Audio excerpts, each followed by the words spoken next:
E também vamos debater a sempre polêmica discussão sobre cotas para afrodescendentes nas universidades. Fique ligado, porque Direito e Debate está começando agora, ao vivo, para todo o Brasil.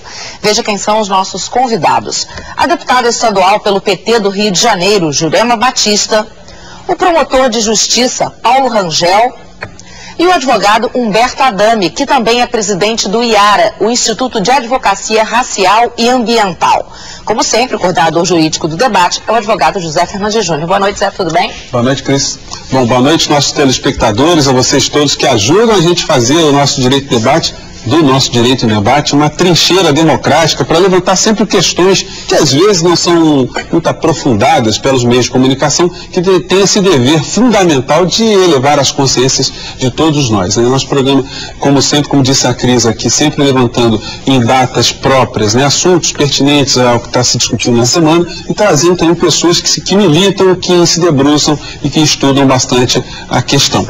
E eu queria começar esse programa, fazer uma rodada aqui bem aberta, começando com a deputada Jurema Batista. Deputada, como é que está o perfil dessas questões todas que a gente vai levantar no programa hoje? A gente tem discutido uma vez por ano, pelo menos, a questão racial no nosso programa, às vezes discutimos mais de uma vez quando há um fato, um episódio que chama a atenção da sociedade, mas qual é o retrato que a gente pode dar sobre a questão racial no Brasil hoje? Está melhorando, está piorando ou continuamos na mesma? Boa noite, Júnior. Boa noite, telespectadores. É um prazer estar aqui de volta com vocês. Eu digo que está tendo mais visibilidade a questão da discriminação racial no Brasil. E porque tem uma maior visibilidade, também começamos a colher frutos dessas denúncias que fazemos há anos nesse país. Que existe uma desigualdade social, sim, mas que também existe uma desigualdade racial arraigada e que os números a cada dia nos mostram, principalmente agora na Semana da Consciência Negra, vários institutos de pesquisa divulgaram a situação do negro no Brasil.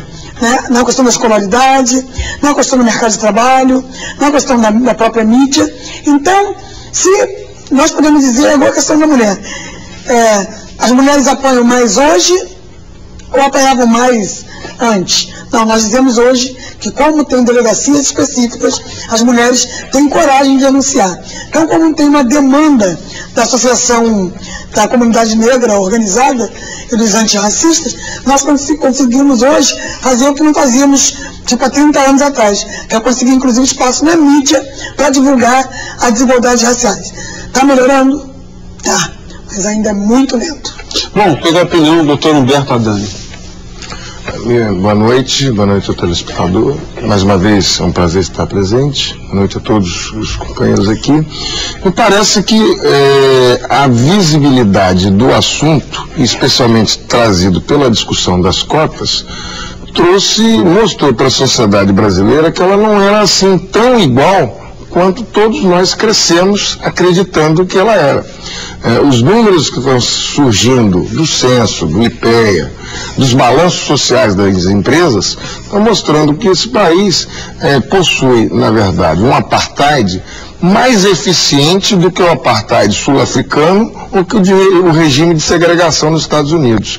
Porque ele consegue, inclusive, se negar a sua própria existência, e com isso você não pode combater o que não existe. Mas números que estão aparecendo, como, por exemplo, negros na sociedade, no topo das grandes empresas, negro com acesso ao mercado de trabalho, embora tenha qualificação muitas vezes superior, estão mostrando que esse é um país que precisa muito caminhar.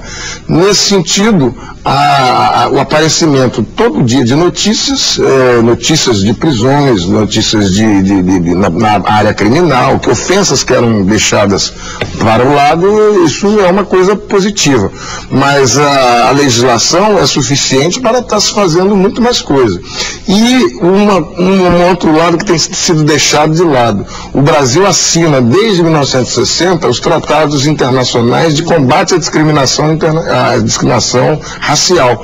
E isso vira lei. E vem sendo completamente desconhecido pelos que têm a obrigação de conhecer a lei, que têm a obrigação de julgar pela lei. Doutor Paulo Rangel, dentro dessa abertura também, a clientela, vamos dizer assim, do Ministério Público na área criminal, a gente vê pelo que acontece no perfil da população carcerária. Isso é um assunto já antigo, um rótulo antigo, dizendo que as penitenciárias têm uma clientela que é composta por pretos, pobres e prostitutas, sempre usando os 3 P's. Como é que o senhor vê essa questão toda? Estando ali como representante da sociedade no combate às pessoas que praticam delitos. Boa noite a todos, é um prazer estar aqui com vocês. Não há dúvida que essa visibilidade que o doutor fala, ela também é representativa desse lado da sociedade em que não é mais o negro apenas que é discriminado com palavras outras, mas sim ele que é preso em decorrência de um sistema da desigualdade social. Então essa clientela, ela aumenta a cada dia mais, porque o fundo é exatamente aquele que ninguém quer mexer, qual seja, a educação do país. Não há possibilidade nenhuma de você ter um crescimento no país se não for através da educação. Esse fundo todo da desigualdade que nós estamos falando e vamos abordar aqui, ele passa necessariamente por esse viés, ou seja, a educação do nosso povo. Isso faz com que aumente a desigualdade social e, óbvio, um país em que a maioria da população é afrodescendente, as desigualdades raciais ficam mais ainda às claras, ficam mais visíveis na medida em que essa clientela do sistema penal se torna o foco principal da repressão. Cris? Bem, nós vamos agora, a primeira participação de um telespectador no programa de hoje é o Edmilson Trigueiro, que fala de João Pessoa, na Paraíba. Boa noite, Edmilson, tudo bem? Boa noite, é um prazer participar do programa, aqui na Paraíba, a TV Miramar, Canal 4. Eu acho que, na universidade, o próprio cor negra, eu acho que eles mesmos são racistas. Entendeu? As vagas, né? As vagas. Bom, acho que já deu aqui a tua fala, Edmilson. Foi uma fala assim, não foi bem uma fala, foi uma boa provocação aqui que eu passo ao doutor Humberto aqui, pelo Humberto.